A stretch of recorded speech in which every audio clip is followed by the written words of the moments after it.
It has been announced that Nintendo will be partnering with Universal Studios to open Nintendo-themed lands in 3 amusement parks that Universal owns. 1, Universal Studios Hollywood. 2, Universal Studios Orlando. 3, Universal Studios Osaka. That kind of makes sense, that last one. Yeah, absolutely. Yeah. According to the announcement, in these new areas, visitors will be able to, this is actually according to Forbes, in these new areas, visitors will be able to feel like they are inside their favorite games, and that the emphasis is on making these attractions accessible to all, regardless of age or gaming experience. Just a background on what these kinds of initiatives in terms of opening new lands have brought in terms of financial windfall. We all know that Universal Studios is now home to the Wizarding Worlds of Harry Potter. There was an article in the New York Times recently that said that J.K. Rowling probably got, they don't know for sure because it's not officially released, probably got somewhere between $60 and $80 million as a licensing fee. Wow. To just use this IP.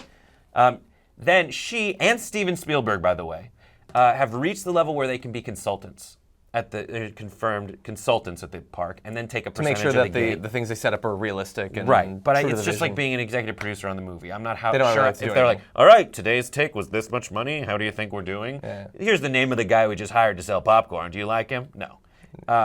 So the attendance at Universal has doubled since they started opening Wizarding Worlds of Harry Potter. So they assume that she has made about $100 million off of it. Wait, in addition to the $80? Total. $80 million? Total. So $30 million. Okay, well, that's a lot of money. And I think it makes perfect sense.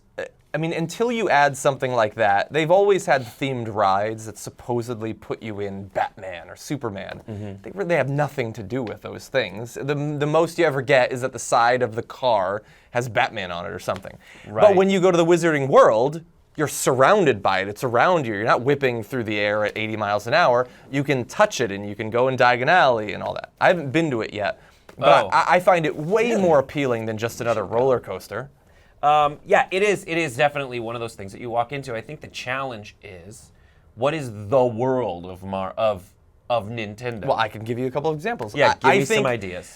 I think that they could set up multiple kart tracks, do Mario Kart, have the Rainbow Road and a couple of the other ones, and let people like race around with their friends. That way it's an activity, not quite like a roller coaster, but it looks like it's supposed to. You can be in little things that look like the carts from the games. People would love photos and videos of that. I think what Wii has going for it, and Nintendo, as opposed to previous incarnations of Nintendo, and then maybe like Genesis or whatever, PlayStation, is that they have done such a really great job of keeping it a little lo-fi, a little cartoony. Yeah. You know, there's other games you can play that take it more to a more realistic level, but that is such an easily identifiable aesthetic with, you know, pipes coming out of the ground and fire flowers, and all that. Goombas, I think it would be a lot easier, and I'm really looking forward to it. I think they can have a Donkey Kong obstacle course.